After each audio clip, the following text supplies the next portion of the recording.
반갑습니다. 여러분 잘 지내고 계세요? 지난주와 마찬가지로 이렇게 영상으로 여러분과 함께 하나님 말씀 나누게 되어서 한편으로 감사하기도 하고 한편으로 아쉽기도 합니다. 그렇지만 우리가 각자 자리에서 기도하는 것을 멈추지 않고 또 서로 격려하며 안부 묻고 또 함께 하는 어떠한 공동체성을 발휘한다면 이 시국에서도 교회로서 또 정령 공동체로서 아름답게 잘 세워져 가는데 일조할 수 있지 않을까 생각되었습니다. 사실 3월 달에는 여러분 한 명 한 명 좀 만나서 여러분의 의견도 듣고 여러분의 또 고민도 좀 들어보고 여러분이 갖고 있는 여러 생각들을 좀 들어보는 좀 그런 좀 만남을 좀 가져보면 어떨까 생각을 했는데 이게 생각보다 좀 딜레이 되는 상황이라서 조금 마음이 어렵기도 하지만 좀 이 상황이 좀 잘 마무리되면 제가 맛있는 거 사드릴 테니까 여러분 어떤 분이시고 어떠한 생각들 갖고 계신지를 좀 나눠주셨으면 좋겠어요. 그런 날이 곧 오겠죠. 여러분 도망가지 마십시오.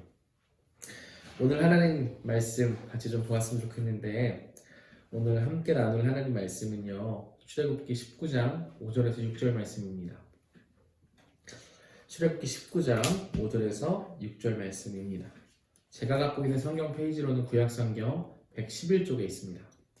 출애굽기 19장 5절에서 6절. 한 목소리를 같이 한번 읽어볼까요? 시작.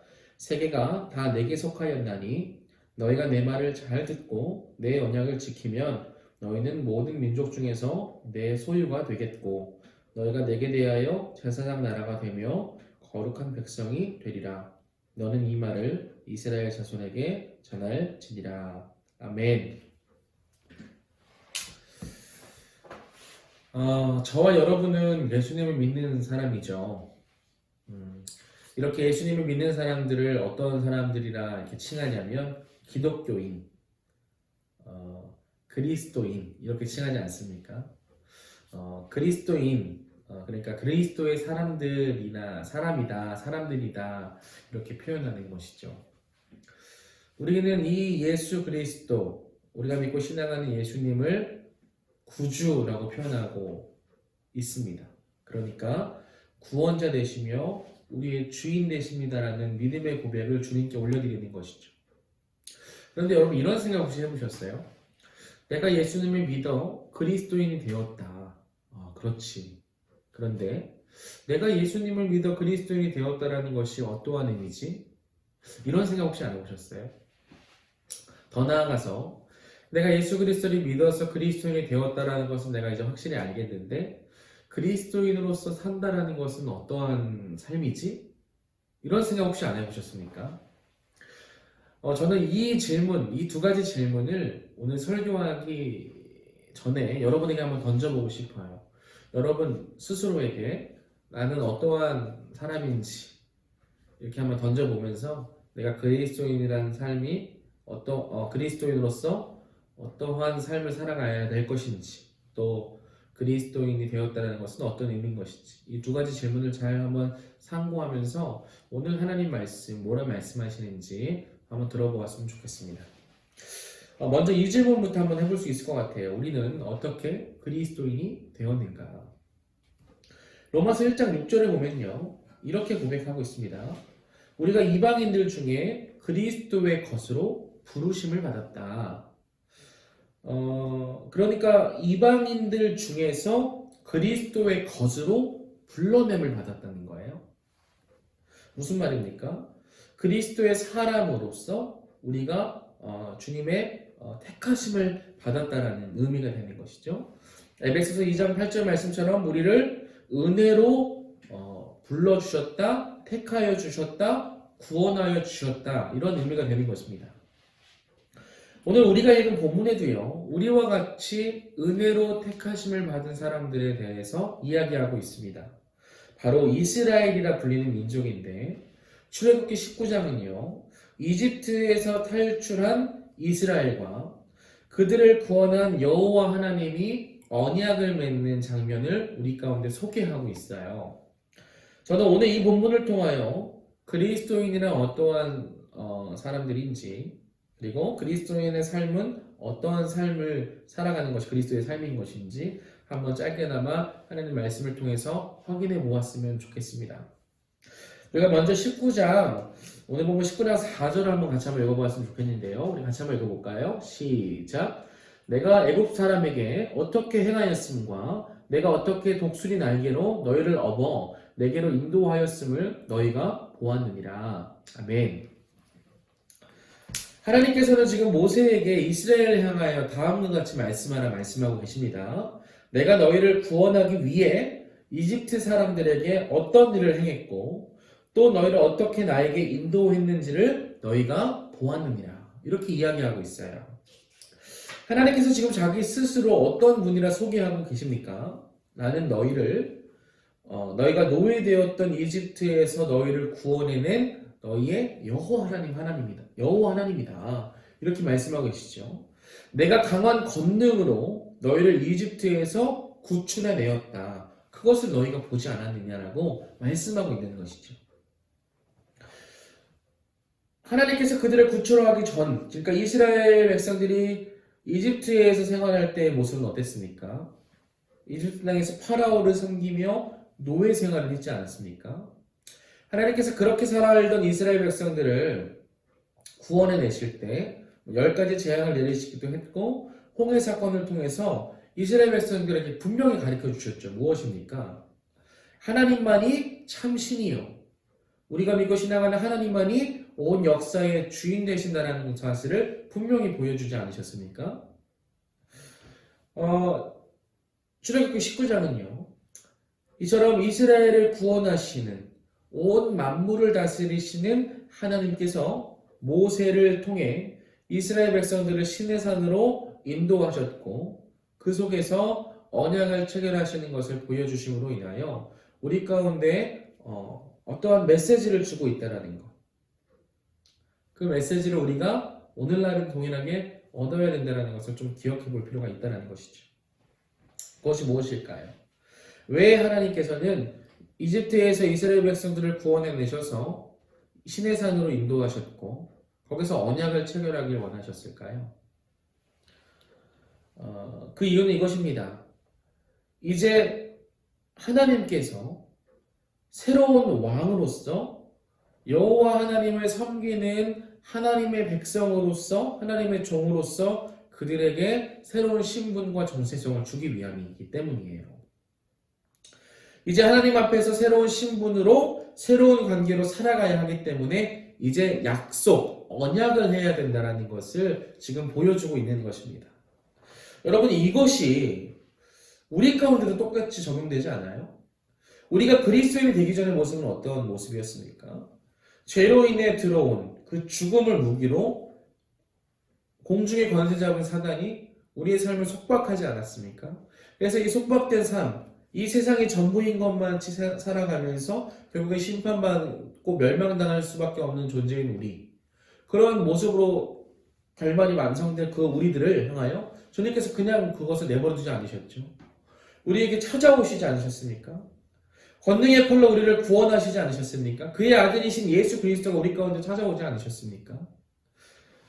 마치 하나님께서 이집트의 노예 생활로부터 이스라엘을 구원하신 것처럼 사단의 노예된 우리를 구원하시기 위하여 주님을 보내신 것. 우리도 역시 이스라엘 백성처럼 하나님의 권능의 팔로 구원을 얻은 존재라는 것을 우리가 경험하지 않았습니까? 이처럼 하나님의 구원을 경험한 사람들, 즉 저와 여러분은 이제 새로운 신분과 정체성, 즉 하나님을 왕으로 섬기고 그분의 다스림을 받는 백성답게 살아가게 된 자들이라는 것을 우리가 우선적으로 먼저 기억해야 된다는 것입니다. 이 언약식을 체결하는 장면을 통해서 말이죠. 너희를 구원한 하나님을 기억하라. 그리고 이제 너희를 구원한 하나님을 왕으로 삼고 그분의 다스림을 받는 자들로 살아가라. 그렇게 말씀하시는 하나님께 진실되게 반응하기를 주님께서 요구하고 계시는 것입니다.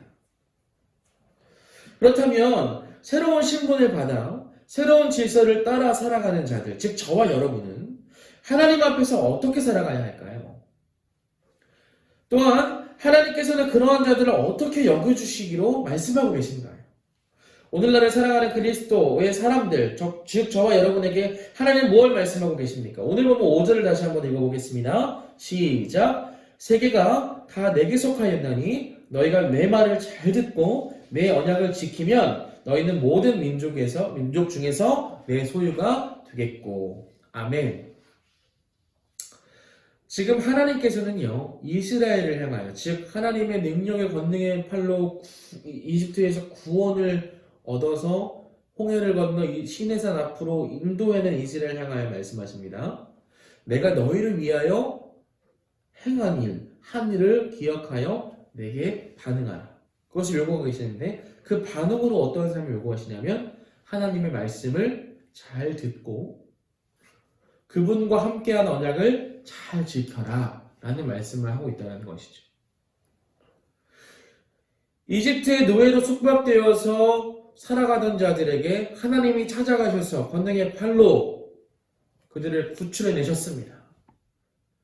그리고 이제 시내산으로 데리고 와서 그들과 언약을 체결하면서 무엇을 말씀하셨습니까? 내가 너희에게 행한 그 구원을 기억하며 나에게 반응해라.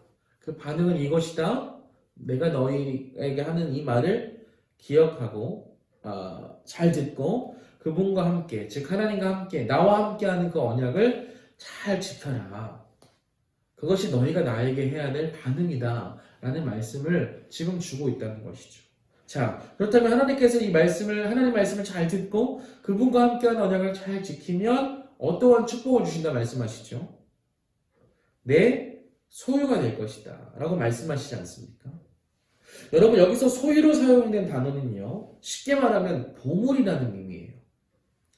가장 보배롭고 귀한 것으로 내가 너희를 여길 것이다. 뭐 이렇게 말씀하시는 것이죠. 이는 하나님과의 깊은 관계에서 오는 축복이라 생각해 볼 수 있을 것 같아요. 예를 들어 볼까요? 한번 생각해 보세요. 여러분, 우리가 귀중한 것이 있습니다. 뭐 예를 들어 이 펜이 귀중한 것이라 생각해 볼게요.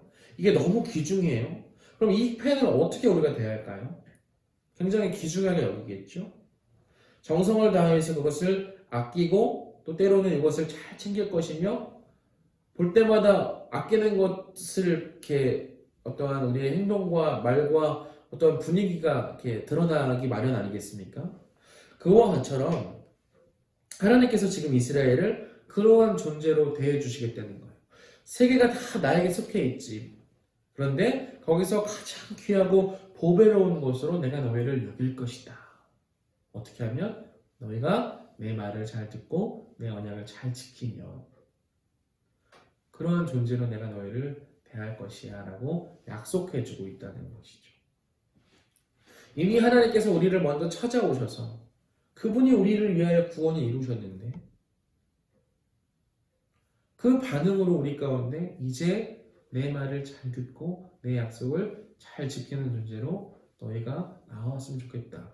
이 요구 앞에 반응하고 있는 것이고 그 반응으로 하나님의 말씀에 순종하는 모습으로 나아가면 하나님께서 우리를 더욱더 귀하게 여겨주시는 보물과 같이 여겨주신다는 것을 우리 가운데 약속하고 있다는 것입니다. 사랑하는 청년 여러분, 하나님의 은혜로 구원을 받은 사람들은 하나님께서 주신 새로운 신분과 정체성을 가진 자들임을 믿으시기 부탁드립니다. 바로 하나님을 왕으로 인정하고 그분의 다스림을 받는 자들인 것입니다. 그들은 어떻게 살아간다고요? 5절의 말씀처럼 하나님을 인정하고 그분의 말씀을 잘 듣고 그분과 함께한 약속을 잘 지켜 순종하는 자들이라는 것을 기억하십시오. 그러한 인생으로, 그러한 자들로 저와 여러분을 부르셨다는 것입니다. 그리스도인이라면, 하나님의 은혜로 구원을 얻은 자들이라면, 이방인들 중에서 부르심을 받은 자들이라면 바로 이것을 기억하는 자들이라는 것을 우리가 알아야 한다는 것이죠. 그런데 중요한 것은 거기서 끝나는 것이 아니죠. 하나님께서 그런 자들을 자신의 귀한 보물과 같이 여겨주시며 너는 나의 특별한 소유라고 말씀하고 계시다는 것입니다. 하나님과 더 깊은 관계, 더 소중한 관계, 그것으로 이끌어 주시겠다 말씀하시는 것이죠. 그러니까 하나님의 말씀을 듣고 순종한 자들은요, 더 하나님과 깊은 관계 속에서 그분과 교제할 수 있는 거예요.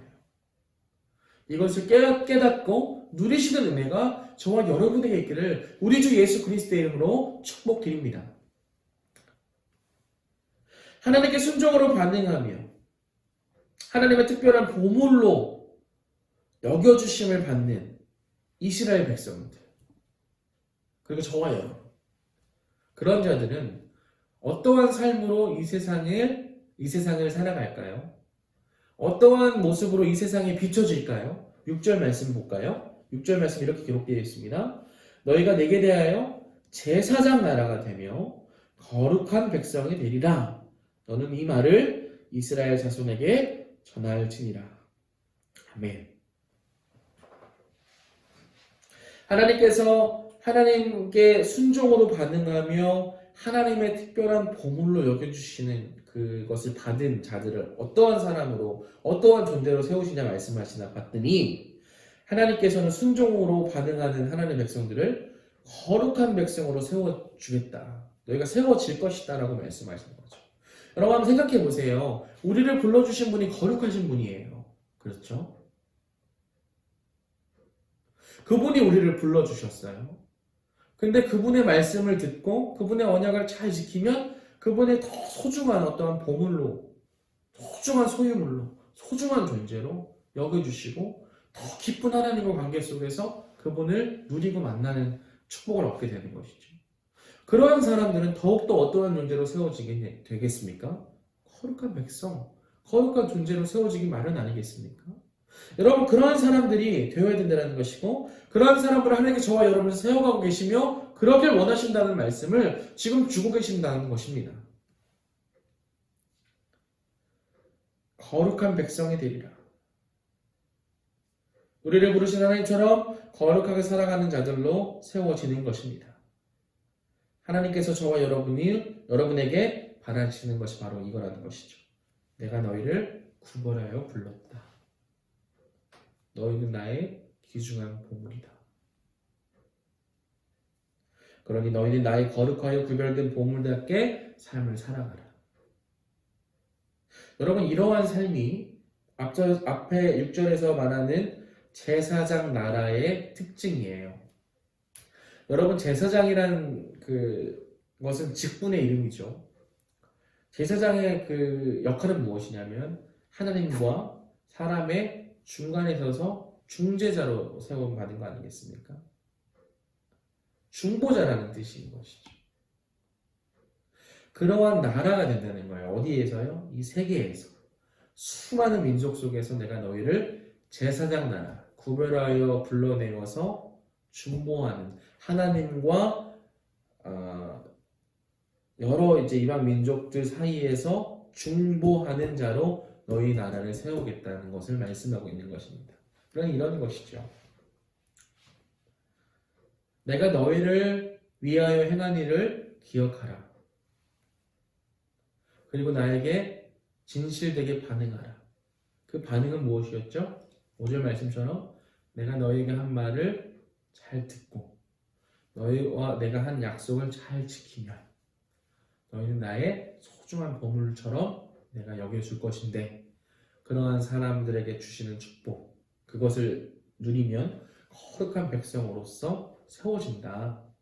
그런데 거기서 끝나는 것이 아니라 그런 사람들이 세상 민족들에게, 세상 여러 사람들에게 어떤 모습이다? 제사장 나라다.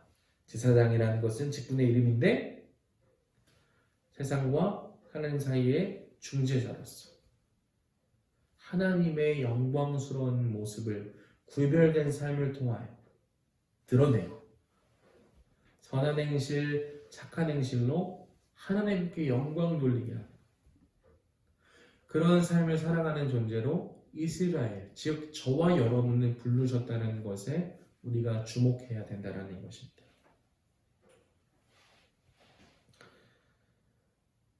여러분, 제가 왜 이 말씀을 저와 여러분에게 상고하면서 나누냐면, 여러분, 지금 우리가 살아가고 있는 이 현실 속에서 저와 여러분이 어떠한 존재로 하나님께 부름받았는지를 분명하게 기억해야 됐다라고 저는 생각하기 때문에 그래요. 하나님의 은혜로 저와 여러분을 불러내 주셨습니다. 그리고 새로운 신분과 정체성을 저와 여러분에게 주셨습니다. 그런 자들에게 뭐라 말씀하셨습니까? 내 말을 잘 듣고 나와 함께한 약속을 잘 지켜라. 그럼 이 세상 속에 너희는 더욱더 나의 귀중한 보물처럼 내가 너희를 귀한 보배처럼 대해주는 그런 축복을 누릴 것이다. 그런 삶 속에서 귀한 관계로, 더 깊은 관계로 들어가는 자들은 더욱더 우리를 불러주신 하나님과 같이 구별되고 거룩해지겠죠. 그런 사람들이 하나님의 뜻 가운데 거하며 살아가는 삶들이 바로 제사장적 삶, 제사장 나라로서의 역할이라는 것입니다. 그런 삶으로 저와 여러분 부르셨다는 것이죠. 여러분 이 시국에 여러분 어떻게 사셔야겠습니까? 저와 여러분은 어떻게 살아야 할까요?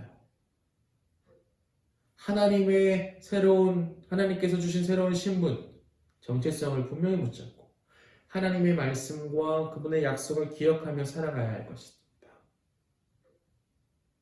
그러한 자들을 불러주셨다는 것이죠. 여러분 그러한 내용으로서 구체적인 삶이 나오는 것이 뒤에 나오는 십계명이에요. 내 말을 잘 듣고 내 언약을 지켜라. 그것은 이러한 것이다 라고 나오는 것이 십계명이라고요. 사랑하는 청년 여러분, 저는 저와 여러분이 이 새로운 신분으로 초청받은 자들이라 생각합니다. 그렇다면 이제 우리는 믿음으로 반응해야 될 때가 아닐까요? 사랑해야지, 섬겨야지, 구별되고 거룩하게 살아야지 생각만 할 것이 아니라 우리가 직접적으로 행동할 때라고 저는 생각합니다. 거창한 무엇인가 하자는 것이 아니라 진실되게 하나님 앞에 우리의 내면을 돌아보고 우리의 행실을 돌아보며 하나님 앞에서 반응하는 삶으로 우리가 이제 나아가야 될 때라는 것입니다. 여러분 그런 의미에서 저와 여러분이 함께 공유한 기도문이 있죠. 다 받으셨죠? 코로나19 극복을 위한 창덕의 청년부 공동기도문. 여러분 우리가 첫 번째로 할 것은 우리의 시간을 할애하여 하나님께 은혜를 구하는 것이라 저는 생각합니다. 이 정도는 할 수 있지 않아요? 우리 이웃을 위하여, 우리 교회를 위하여 우리 같이 기도해야 될까 생각합니다. 우리 함께 기도합시다.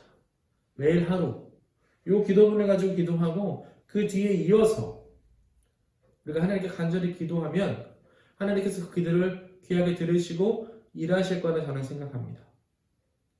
그렇게 우리 청년들이 함께 반응했으면 좋겠어요. 그리고 더 나아가서는요, 우리가 주변 이웃들을 섬기는 사람들로 구별된 삶을 살아가야 되지 않겠습니까? 내 이웃을 돌보고 살아가는 것 또한 하나님의 계명 중에 하나니까요. 그래서 제가 하나 제안드리고 싶은 것은 지금 우리가 마스크를 구입하기가 어려운 시기잖아요. 우리도 구하기 어려운데 얼마나 사회적 약자들, 즉 소외계층들은 더 구하기 어렵겠습니까? 그래서 우리 청년부 이름으로 우리가 하나, 두 개 정도에 되는 마스크 금액을 좀 모으면서 한 200개 정도 우리가 정말 마스크가 필요한 지체들에게 조금 흘려보냈으면 좋겠어요. 우리가 그런 캠페인을 좀 가지고 우리가 이웃을 사랑하고 제사장적 삶을 살아가는, 제사장 나라로서 삶을 살아가는 그런 모습을 정말 실제적으로 한번 가져보았으면 좋겠습니다. 거창한 것이 아니라 우리가 가진 것들을 나누는 것을 통해서 이룰 수 있다는 것을 우리가 좀 기억했으면 좋겠어요. 그래서 제안드립니다.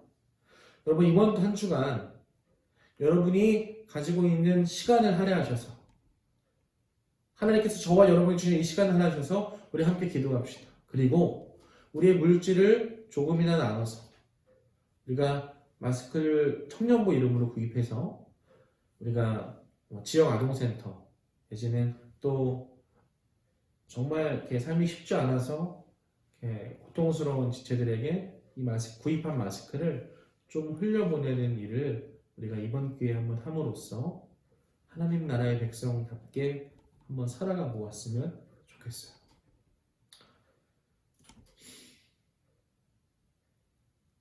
아파하는 지체들을 향하여, 어려워하는 지체들을 향하여 우리가 침묵해서는 안 됩니다. 우리가 주님의 마음, 주님께 받은 그 은혜와 사랑을 잘 흘려보낼 때 하나님의 역사하심과 하나님의 그 놀라운 기적들이 일어날 줄 믿습니다. 작은 불씨고 씨앗같이 보여도 하나님 사용하시면 어떤 결과를 낼지 모르는 것처럼 우리가 부족하고 연약하지만 작아 보일지 모르겠지만 그러한 일들을 조금이나마 시작해 보았으면 좋겠습니다. 추후 리더들을 통해서 공지할 텐데요. 여러분 꼭 동참해 주셨으면 좋겠고